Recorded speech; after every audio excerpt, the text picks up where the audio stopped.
Hola a todos, hoy estamos con Giselle Pizarro, ella es ginecóloga mastóloga y en primer lugar Giselle, muchísimas gracias por aceptar la invitación de Zoe Salud para compartir este ratito en el que nos va a hablar pues de cosas bastante importantes. Vamos a hablar sobre el cáncer de mama, como no puede ser de otra manera, y pues cuando quiera entramos en materia. Bueno, Guadalupe, muchas gracias por la invitación. También muy contenta de poder participar, así que bueno, cuando quieras arrancamos. Vale, pues yo quería empezar primero, pues, ¿qué es, no, la mastología? Porque hablamos mucho del ginecólogo, de la ginecóloga, pero quizás la figura del mastólogo o la especialista en mastología es más desconocida. Entonces, ¿qué es la? Bien, bueno, en realidad la mastología es una especialidad relativamente nueva Ujú. y es el estudio de todo lo que es la patología mamaria, los problemas de las mamas, tanto lo que es cáncer de mama, con un enfoque integral, como también todo lo que es la patología benigna. Hay muchas pacientes que no tienen una patología oncológica, pero sí necesitan algún seguimiento o algún estudio específico por alguna patología benigna, y de eso también se encarga el mastólogo. Ujú. Básicamente, estudia todo lo que es la patología mamaria en su conjunto. Obviamente, el enfoque más importante es el cáncer de mama, pero Sí. no es lo único. Así que es bastante amplia la cosa. ¿Cuáles son los signos de alerta? ¿Cuándo debe una persona ir al ginecólogo o al mastólogo? Bien. Mira, por un lado, primero tenemos los... ay, me sonó el celu, perdón, pero lo voy a silenciar. Tenemos los controles anuales donde uno tendría que ir al ginecólogo una vez al año, dependiendo Ujú. digamos, la edad y todo, como parte de los controles de rutina. Y por otro lado, tenemos algunos signos que por ahí nos tienen que llamar la atención. Por ahí mucho se habló de lo que es el autoexamen mamario, hay muchos videos, Sí. muchas fotos, muchos instructivos de cómo hacerlo. Por ahí uno, si no tiene el conocimiento, se asusta o reconoce cosas que por ahí no son reales o no son las más adecuadas, donde tal vez la técnica del autoexamen mamario no es lo más importante, sino saber por ahí reconocer cómo son sus mamas, las mamas de cada uno, y Ujú. tratar de estar atento a los cambios. Por ahí no hace falta hacer un examen tan exhaustivo uno mismo, porque eso lo hace el mastólogo o el ginecólogo, pero sí una vez al mes revisarse y tratar de notar cambios. Esa sería como la principal pauta de alarma, donde uno se conoce sus mamas y si ve alguna diferencia, ahí es donde tiene que consultar Ujú. básico.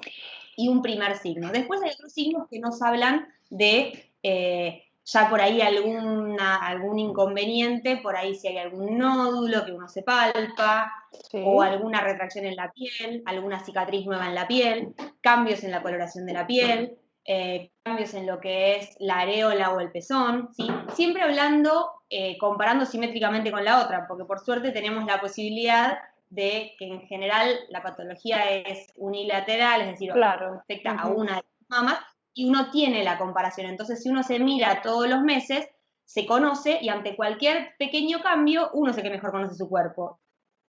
Y ese me parece el punto fundamental para ir a consultar. Después, el especialista verá qué, digamos, gravedad reviste el problema. Por ahí es parte de la misma glándula, por ahí es un nodulito que es para controlar, por ahí es Ujú. realmente algo que haya que estudiar, pero creo que los de alarma identificar una pequeña asimetría o un pequeño cambio en el examen normal del propio cuerpo. Ujú. Después, si llegamos a tener una... Ahí ya estamos hablando de algo bastante más evidente, con lo cual es un signo de alarma, pero no quisiéramos llegar a eso me refiero, digamos. No sé si Cuanto me antes explico. mejor, digamos, ¿no? Ya sabemos que Claro, la prevención es fundamental. exactamente. Y uno es el que mejor se conoce, entonces ante el primer Exacto. cambio o cosa rara que uno note, está bueno consultar. No está de más Ante la menor consultar duda. y exacto, Ujú. tal cual, tal cual. Sí, sí, sí. Mm, ¿Hay algún momento que sea más idóneo durante, lo digo por el ciclo menstrual de la mujer, porque los días previos, ¿no? Sí, Al ciclo puedes sentir hinchazón, molestia. ¿Hay algún exacto. momento que sea más idóneo para hacerse esa exploración? Sí, idealmente es cuando son los primeros días una vez que ya se retiró la menstruación. Es decir, Ujú, cuando a uno le está por venir, las mamas están mucho más tensas, mucho más hinchadas, obviamente por el efecto hormonal, y una vez que se retira la menstruación, 2 o 3 días después, ese es el mejor momento, donde la mama ya no la notamos tan hinchada y por ahí donde ujú. podemos evaluarla mejor, tanto para evaluarse uno como también para hacerse cualquier estudio o como para ir al control. Muchas veces nos pasa que vemos a la paciente en un periodo que está inmediatamente a la menstruación y la recitamos después de menstruar, porque a veces hay una modificación. Así que lo que se llama Ujú. postmenstrual inmediato es el mejor momento para hacer o el autoexamen o el examen O ir a una objetivo por parte del revisión. Ujú. estudio, tal cual. Sí. Y Giselle, ¿a qué edad? Porque quizás tenemos la concepción, ¿no?, de que el cáncer afecta a personas mayores, de que la mamografía hay que hacérsela a partir de los 50 años, pero ¿realmente esto es así? ¿O una mujer con 30 años debe ya de atender y de ver si hay alguna anomalía, de conocer su cuerpo, palparse? ¿Hay alguna edad determinada? Mira, es un mito bastante grande aquel que dice que el cáncer afecta a la gente mayor. Ay, Dios. Si bien no es lo Ujú. más frecuente, hay patología maligna de la mama que afecta a mujeres entre 30 y 45 años. Antes de los 30 es raro, existe, pero es raro. Ahora, ¿qué Sí, hacemos hay nosotros con eso? El casos, pero es más, autoexamen, menos normal, ¿no? tal cual. El autoexamen, Mario, lo podemos empezar a hacer a partir de los 18 o 20 años, es decir, aprender a conocernos nuestro propio cuerpo. Eso no hay ningún inconveniente, ¿sí? Ujú. Buscando la detección de la patología maligna. Por ahí puede haber un quiste, un nódulo benigno, que son las cosas más frecuentes en esa edad, pero no por eso tenemos que dejar de hacer el autoconocimiento, ¿sí? Ahora, lo que es el control, digamos, preventivo o con carácter preventivo para el cáncer de mama, los estudios los iniciamos. Hacemos una mamografía de base a los 35 años, ¿sí? Y si Ujú. está todo bien, hacemos un control anual a partir de los 40, ¿sí? Ahora, esto es para pacientes, para la mayoría de las pacientes, donde no tenemos antecedentes familiares, donde no tenemos mayor riesgo para el cáncer de mama, no toda la gente tiene el mismo riesgo, con lo cual, si hablamos de pacientes que tienen alto riesgo para cáncer de mama o pacientes que tengan antecedentes familiares donde se le produjo la lesión, por ejemplo, a los 40 años, en esos pacientes Sí. vamos a empezar antes, ¿sí? No vamos a Ujú. esperar hasta el momento de la población general. Entonces, un concepto importante en lo que es la prevención es ver cuál es el riesgo del paciente. ¿Tiene el riesgo basal de la población general? Bueno, entra dentro del chequeo preventivo a los Sí. 35 y forma anual a los 40. Ahora, si la paciente tiene antecedentes familiares en familiares jóvenes, empezamos 10 años antes de la Antes. edad del familiar afectado. Y si tiene algún factor por el cual consideramos que tiene mayor riesgo de tener cáncer de mama, también empezamos antes. Por ejemplo, portadora de una mutación genética o si tiene algún factor de riesgo que nos haga pensar que tiene más predisposición a desarrollar la enfermedad. Ujú. Con lo cual, son distintos momentos. Una cosa es el autoexamen, que lo tenemos que hacer desde que empezamos a conocernos, y después lo que es la prevención propiamente de la patología maligna. ¿Sí? Cuanto antes empecemos el autoexamen, Mejor. mejor vamos a conocer y más fácil vamos a detectar cualquier Cualquier cambio, cambio. cualquier... Sí, tal cual, tal Muy cual. bien. ¿Qué pruebas son las que se realizan para dar el diagnóstico? Bueno, primero lo que hacemos es una mamografía y una ecografía mamaria. Ahí Ujú. encontramos o alguna lesión, algún nódulo, lo que se llaman calcificaciones, bueno, alguna lesión que nos genere algún grado de sospecha. Sospecha de que eso que encontramos pueda tener. Ese grado de sospecha lo tenemos que confirmar con lo que se llama biopsia. La Sí. biopsia, que también a veces se conoce como punción, Es un estudio que nos permite tomar una pequeña muestra del tejido, ¿sí? Del tejido ese que nosotros consideramos sospechoso, para poder mandarlo a estudiar por parte de un patólogo, es decir, se lo mira en el laboratorio con el microscopio y se hacen los estudios necesarios para ponerle lo que yo llamo nombre y apellido a esa lesión. Porque uno dice, bueno, es un nódulo, es una calcificación. Ok, pero tenemos un montón de nódulos y un montón de calcificaciones. ¿Cuál es el mío? ¿Cómo se llama el mío? Nombre y apellido. Y ese nombre y apellido se lo podemos poner con la biopsia. Entonces, es un estudio importante, ¿sí? Eso es lo que nos permite llegar al diagnóstico. Ahora, no siempre todos los nódulos tienen que biopsiarse, porque algunos no son sospechosos, algunos son para controlar, algunos son realmente directamente benignos, ¿sí? Con lo cual, no siempre que aparezca alguna lesión significa que vamos a terminar en una biopsia. Depende, ¿no? De si hay sospecha o no de que pueda ser un carcinoma. Exacto, depende del grado de sospecha, exactamente. Sí, total. ¿Y cuáles son los diferentes carcinomas que se pueden desarrollar en la mama? Bien, tenemos como para dividir las aguas, por así decirlo, primero los que son los invasores propiamente o los infiltrantes y los que son no invasores o los que se llaman también carcinoma in situ. No sé si por ahí habrán escuchado hablar de eso. Los tumores se desarrollan a partir de la mayoría de lo que llaman los conductos de la mama, ¿sí? Que son conductos donde normalmente hay un recambio de las células y las células crecen ahí y a veces alguna de esas células crece más de lo debido y se vuelve atípica o maligna y ahí se genera la lesión. Cuando la lesión, por así decirlo, no atraviesa o no sobrepasa la barrera de los conductos, hablamos de un carcinoma no invasor o un carcinoma in situ, que en realidad es una lesión casi que se considera premaligna hoy en día. O sea, es una lesión donde uno la puede tratar, pero no es el verdadero carcinoma infiltrante, por así decirlo. Infiltrante. Y ese es el clásico carcinoma de la mama. A su vez, dentro de los infiltrantes tenemos varios subtipos, ¿sí? Hay como un mundo, es un árbol que se abre con un montón de ramas, donde tenemos un montón de clasificaciones que se hacen desde el punto de vista microscópico o desde el punto de vista de algunas técnicas especiales que nos sirven para saber bien qué características va a tener el tumor y para poder orientar el tratamiento. Pero básicamente tenemos los no invasores y los invasores. Esos son los dos grandes. Tal cual. Sí. Muy bien. ¿Cuáles son los factores de riesgo, Giselle?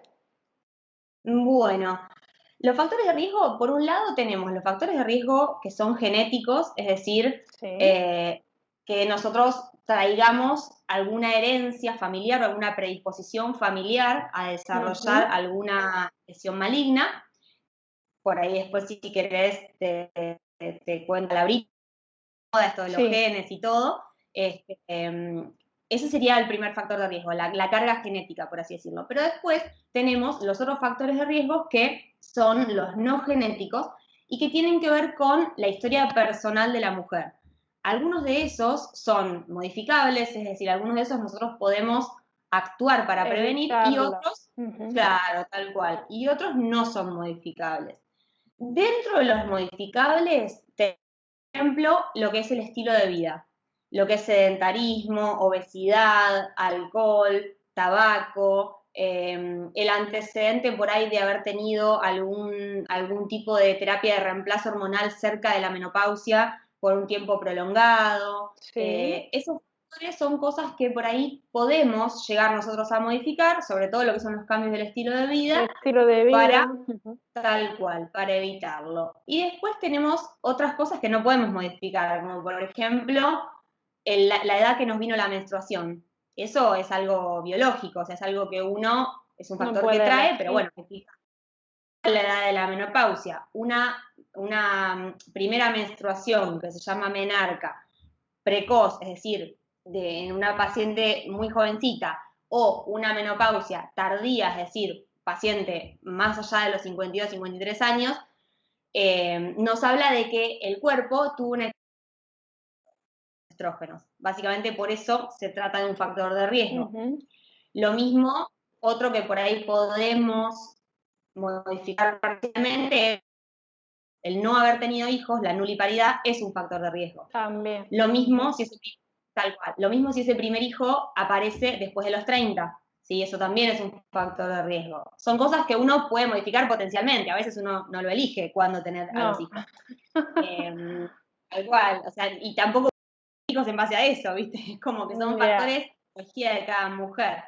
Y después también tenemos antecedentes de lesiones mamarias. Hay pacientes que tienen antecedentes de alguna lesión mamaria que aumenta el riesgo de cáncer de mama, ¿sí? No necesariamente por herencia o por genética, sino porque le aparece esa lesión. O pacientes que por ahí tuvieron de chiquitas algún tratamiento por algún linfoma, por alguna patología que requirió algún tipo de radioterapia en el tórax, también tienen mayor riesgo de tener cáncer de mama. También puede ser un factor de riesgo. Exacto, esos factores uno no los puede modificar, pero están y los tiene que tener en cuenta para estas cosas que yo te comentaba, por ejemplo, de cada cuánto hacer los controles. Las revisiones. Tal cual, no es lo mismo una paciente que recibió radioterapia en la infancia, en el tórax, y tiene un riesgo alto de tener cáncer de mama, que una paciente que por ahí solamente no tuvo hijos y ese es su único riesgo, ¿me comprendés? Es como que es distinto. Vale. Básicamente, esos serían los factores. ¿Sí? Tenemos de todo un poco, pero es así. Factor vaya a significar que va a ser cáncer.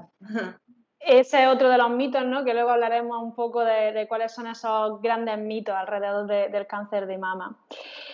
Hablaba antes, ¿no?, de la predisposición genética y yo quisiera que nos explicase, porque se ha hablado mucho en los últimos meses, BRCA1, BRCA2.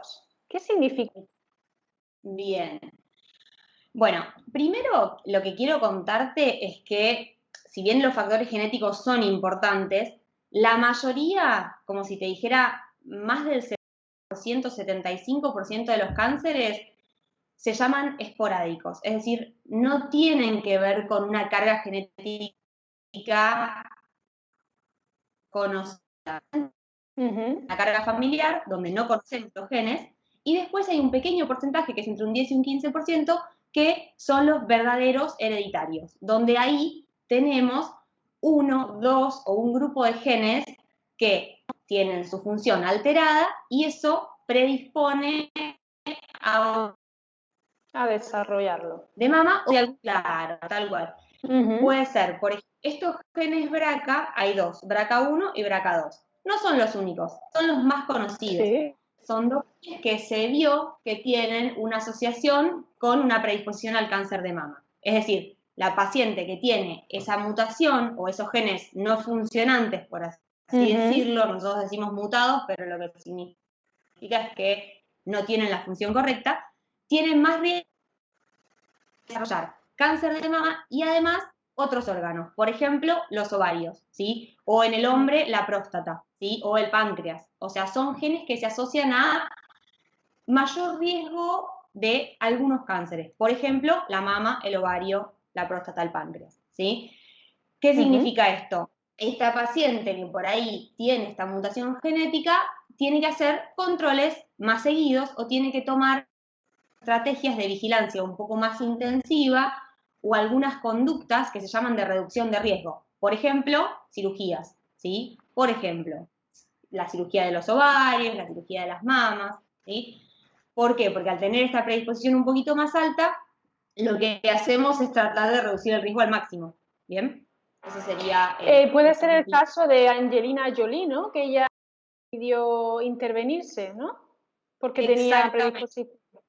Tal cual, tal cual. Ese es como el ejemplo más paradigmático, porque aparte a nivel mundial sí, claro, se hizo un montón de más polémica también. Sí. Exacto. Algo importante de eso es que son, la decisión de hacer la intervención es algo muy, muy personal y algo que tiene que estar muy charlado, tanto con el mastólogo como con el genetista y conocer bien las implicancias. Y algo importante es que en el caso de las mutaciones BRCA, de estos genes, que son por ahí los más conocidos o los más nombrados, la intervención más importante, la cirugía más importante no es...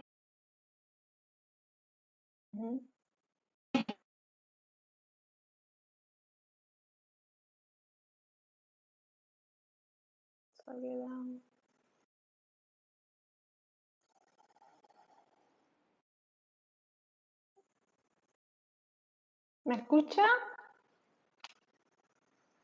Que tenemos Sí. de detección temprana y en toda la mama, que no las tenemos. Para el ovario no puede ser algo como la mamografía que nos permita detectarlo tempranamente, ¿sí? Entonces, en estas, pero por ahí no necesariamente con la cirugía. Si lo decidimos, perfecto, lo podemos hacer, pero hay otras estrategias de vigilancia y es muy importante para reducir el riesgo. De acuerdo. Vamos a los mitos, ¿no? Que hemos comentado algo antes. ¿Cuáles son los mitos más comunes del cáncer de mama?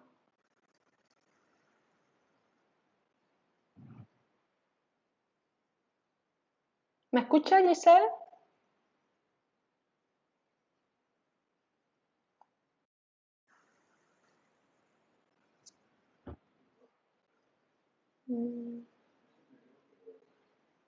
Se ha quedado el internet. Bueno, Ahora. tenemos por dónde empezar. Te cuento algunas consultas por ahí que Sí, casos que te hayan pasado o lo que tú consideres. Hola, hola. ¿Ahora? Las cosas del directo. ¿Ya? Ahora sí.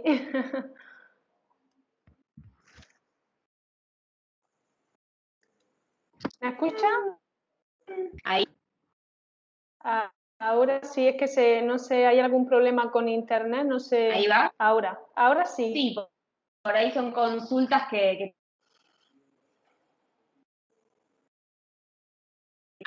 ahí. Sí, te escucho, pero se entrecorta. No sé si es la conexión con Yo te escucho. internet. ¿Tú me escuchas a mí? Puede ser. Ahora te escucho Ahí vamos. entrecortada. Ahora sí. No sé ¿Me si escuchas tú tengo. a Yo mí? creo que tengo buena señal, no sé qué. Sí, yo también, pero Entrecorta. no sé por qué se entrecorta. Ahí. Te Ahí escucho. vamos. Sí, Sí, ahora sí, sí, ahora sí. sí. ¿Me ¿Querés escuchas que tú a mí? pruebe volver a entrar? Yo creo que no. Vamos a esperar a ver ahora. Porque ahora sí ¿me escuchas tú a mí? Ahora sí, ahora. A ver. Sí, ahora sí te escucho. Es que se había quedado incluso la imagen congelada. Pero ahora sí. Vale, estábamos hablando de los mitos, ¿no? Cuéntanos un poco esos mitos o esas anécdotas que te hayas podido encontrar en consulta. O lo que rula por internet.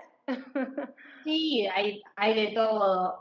Primero, una de las más frecuentes o de las que por ahí aparece más seguido en el consultorio es en relación a los desodorantes, los corpiños, Sí, por favor, el sí. cuidado higiénico de lo que es la mama en cuanto al riesgo de cáncer de mama. La verdad es que no hay nada, digamos, no hay ninguna bibliografía fuerte o científica Ningún digamos, estudio, que ¿no? Ya evidencie que... vale todo eso. Exacto, exacto. Ujú. No, nada que avale que algún tipo de corpiño sea mejor que otro. De Pero no cáncer te de va a producir un cáncer. mama. O sea, uno puede usar la ropa que mejor le quede cómoda y de acuerdo a las actividades Ujú. que no te traen. Lo mismo los desodorantes. ¿Por qué tienen tanta Aerosol, mala fama rolón, el no aumenta el desodorante? riesgo de cáncer. Mire, La verdad, no sé de dónde salió esa mala fama, pero viene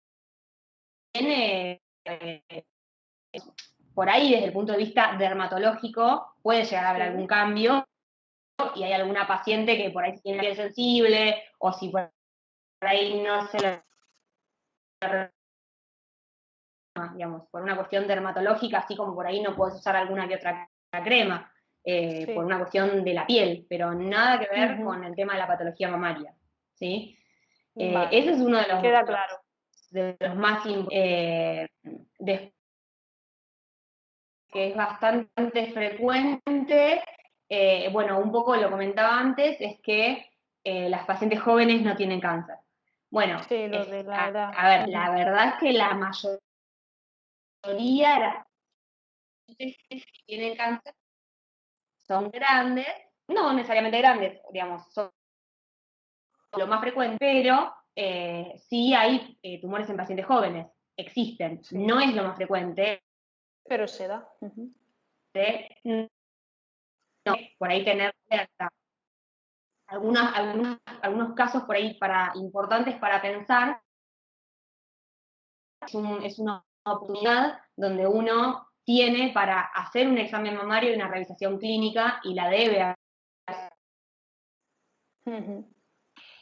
Giselle, en el caso de la mujer embarazada que pueda ser diagnosticada con un cáncer de mama, ¿cómo se procede en esos casos? Bien, bueno, en realidad el enfoque es bastante personalizado, es bastante individual. Hay que tener en cuenta algunas cosas. Primero, el deseo de la mujer de continuar o no con el embarazo. Segundo, la edad gestacional, es decir, en qué momento se encuentra. No es lo mismo diagnosticarlo a las 12 semanas que a las 37. Sí. Y tercero, las posibilidades y, por así decirlo, las características de la lesión y qué planificación terapéutica tendríamos que hacer. Entonces, una cosa es que se encuentre, por ejemplo, en el primer trimestre o principios del segundo trimestre, donde la planificación, si se decide tratar durante el embarazo, que se puede tratar durante el embarazo, va a incluir o vamos a tener que pensar en algunas cosas porque, por ejemplo, no vamos a poder hacer radioterapia durante el embarazo, entonces hay que planificarlo de acuerdo a qué tratamiento va a ser mejor. Por ejemplo, se puede comenzar con un tratamiento con quimioterapia, después operarse y se puede irradiar una vez que ya terminó el embarazo, esa es una opción. Sí. Otra opción es operarse y después tratarse con quimioterapia durante el embarazo y cuando termina hacer la radioterapia si es que la tiene indicada, ¿sí? Pero no se hace, por ejemplo, rayos en el embarazo, con lo cual muchas veces nosotros cuando tratamos el cáncer de mama, la mayoría de las veces intentamos hacer una cirugía conservadora, es decir, conservar la mama, y eso se sigue normalmente de radioterapia. O sea, la radioterapia es un componente importante del tratamiento, que en la embarazada no lo tenemos. Por eso, o elegimos hacer la radioterapia luego de que tiene al bebé, o elegimos la mastectomía, o elegimos hacer la quimioterapia durante el embarazo e ir, digamos, esperando que pasen las semanas como para poder después completar el tratamiento, ¿sí? En general el enfoque es bastante, es multidisciplinario, tiene que ver, entra en juego primero los deseos de la paciente, después la vitalidad del bebé, lo que es el control obstétrico, la edad gestacional, todo eso, no es lo mismo, ya habíamos hablado al principio que al final. La parte oncológica, si tiene indicación o no de quimioterapia, la mayoría en ese contexto lo suelen tener, pero no todos. Y el tipo de cirugía que le vamos a indicar teniendo en cuenta esta situación de con o sin radioterapia. Si estamos, por ejemplo, al final del embarazo, no sé, 37, 38 semanas, por ahí la paciente puede tener a su bebé normalmente y tratarse en el puerperio inmediato, con lo cual es bastante variable, pero lo importante es que el enfoque hay que tenerlo y que se puede tratar y que se tiene que tratar. No es que uno dice, no, hay que esperar y no. Sí, o sea, Puede importante. hacerse, claro, puede hacerse el tratamiento o durante incluso. Salvo Exactamente. la radio, ¿no? La radioterapia. Exactamente, se puede. Hay Y estrategias para durante el sí, embarazo, dime. tal cual. Se buscan Sí, otros medios, ¿no? Otras estrategias, como decía. exacto. ¿Y en el caso de la mujer lactante? Sí. Mira, en el caso de la mujer lactante, si diagnosticamos un embarazo en una paciente que está cursando su puerperio, un carcinoma en una paciente que está cursando su puerperio, el tratamiento se realiza, digamos, de acuerdo a las características del tumor y a las características de la paciente. La lactancia en sí no nos cambia para planificar la conducta. Sí, obviamente, la lactancia se va a interrumpir durante el tratamiento, pero la paciente puede realizarlo sin ningún problema. O sea, no es que por estar dando el pecho tiene que esperar o algo de eso, para nada. O sea, se adecua la estrategia, sí se le va a suspender la lactancia, obviamente, pero el tratamiento Sí, se puede realizar sin problema. de acuerdo. También sabemos, ¿no?, que el hombre puede padecer, puede desarrollar un cáncer de mama, aunque en un porcentaje muchísimo menor que la mujer. ¿Hay alguna diferencia entre el cáncer que desarrolla la mujer en la mama y el del hombre? No, en realidad lo que suele pasar es que el hombre tiene por ahí, como no están indicados los métodos de tamizaje o de prevención para el hombre, en el hombre se suele diagnosticar en un estadio donde por lo menos ya tiene una lesión palpable. Es decir, ya tiene o un pequeño tumor o un pequeño nódulo en la mama o un pequeño ganglio en la axila. Esa es la diferencia. En general, el diagnóstico es cuando ya aparece Es más algo clínico. tardío, ¿no?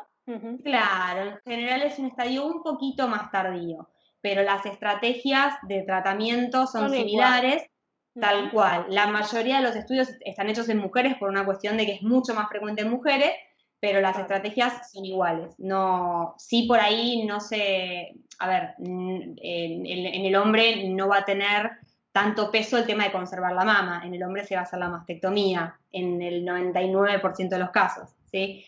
Casi que te diría en todo. Directamente. Pero el abordaje, digamos, es el mismo. La cirugía con o sin la El quimioterapia, con tratamiento. o sin los rayos en caso de que sea necesario, con o sin estrategias hormonales o bloqueantes hormonales, de acuerdo a lo que necesite. Sí. Háblanos un poquito del linfedema. Bien. Bueno, el linfedema, a ver, es el aumento del diámetro de los miembros. En lo que es mastología lo vemos sobre todo en los brazos, ¿sí? Obviamente hay linfedema en otras partes del cuerpo, Sí, en las pero piernas, por buscado en ejemplo. la patología mamaria es cuando aumenta el diámetro de los miembros de los brazos, se evidencia sobre todo a nivel de las muñecas, primero como un primer signo, pero puede comprometer todo el brazo. Y puede hablarnos de varias situaciones. Lo que representa es que hay un problema con el drenaje linfático, ¿sí?, de esa zona del cuerpo. Normalmente los ganglios y los vasos linfáticos se encargan de drenar todo el líquido del cuerpo, tanto de las piernas como de los brazos, para que no se hinche. Y hay un problema con ese drenaje linfático. Ese problema puede tener que ver con varias situaciones.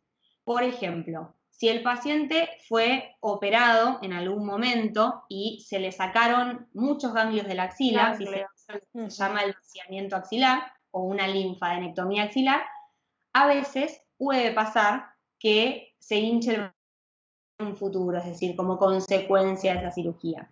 No siempre, pero la verdad es que hoy en día con las cirugías cada vez hay menos linfedema. Eso se veía por ahí hace unos años, donde las cirugías eran mucho más radicales. Agresiva. Exactamente, no siempre ocurre. Los factores que tienen que ver con que se desarrolle ese linfedema son, primero, si había mucho compromiso ganglionar, es decir, si esos ganglios estaban muy afectados, hay más riesgo de que la paciente desarrolle linfedema. Lo otro es el número de ganglios afectados. Si nosotros sacamos 10 ganglios, probablemente tenga menos posibilidad de tener linfedema que si sacamos 30, ¿sí? Y lo otro es las características de la paciente. Una paciente que tiene por ahí sobrepeso u obesidad importante, eso también es un factor de riesgo para el desarrollo de un linfedema, ¿sí? Eso es lo que es el linfedema quirúrgico. Y a veces hay otra situación que es para tener en cuenta donde la enfermedad se manifiesta como linfedema. ¿Qué significa esto? Nosotros vemos el brazo hinchado, ¿por qué? Porque hay tanto compromiso de los ganglios, es decir, hay tanta enfermedad en la axila o a nivel supraclavicular que esa enfermedad bloquea el drenaje linfático. Por ahí son pacientes que no se trataron nunca o pacientes que tuvieron una recaída, ¿sí? Entonces puede haber dos situaciones. Lo primero es que la paciente esté operada Una y cirugía. exacto. Y lo segundo es que sea un bloqueo del drenaje linfático por la propia enfermedad. En ambos casos, si ocurre, obviamente consultar para diferenciar en qué situación De estamos, acuerdo. ¿sí? Si es una situación posquirúrgica, tenemos tratamiento con kinesiología, con drenaje linfático, en fin, tenemos herramientas. Si es una situación donde hay una enfermedad, primero obviamente vamos a encarar el tratamiento de la enfermedad, porque si no, por más que hagamos el drenaje linfático, no le resolvemos el Claro. problema y no estamos ayudando. Sí. Muy bien. Y Giselle, para ir terminando, ¿qué recomendación o mensaje principal te gustaría transmitir a las personas que vean esta entrevista? Bueno, primero concientizar un poco, ¿no? Sobre lo que es el autocuidado y el autoconocimiento de las mamas, de todo el cuerpo en general, pero particularmente de las mamas porque están muy accesibles, digamos. Uno puede no conocer su Y muy útero, visible. tal Claro. cual, muy visible, y es algo que todos los días nos miramos al espejo y podemos nosotros conocerlo. Vamos Segundo, a la ver importancia, alguna anomalía, algún cambio. tal cual, la importancia de los controles a tiempo porque detectarlo en forma precoz reduce muchísimo la morbilidad y la mortalidad. El cáncer de mama es un tumor curable, es decir, se cura en la mayoría de los casos y eso es gracias a la detección temprana, ¿sí? Con lo cual hacerse los controles súper importante. Fundamental. Ahora, tal cual, ahora en este mes que es octubre, el mes de concientización y todo, pero el resto del año también. Siempre lo digo, sí, ¿Viste? estoy Y de el resto del acuerdo. año también. Por ahí si en octubre va todo el mundo, vos andá en diciembre, pero andá, ese es el concepto básicamente. Y bueno, nada, que digamos, por ahí derribar algunos mitos que siempre está bueno aclarar y que ante la duda estamos nosotros para que nos Los consulten profesionales, exacto. y no tomar, viste, por ahí conductas que le dice alguien conocido, porque los tratamientos son muy individuales. O sea, lo que me toque a mí no va a ser lo mismo que le toque a otro.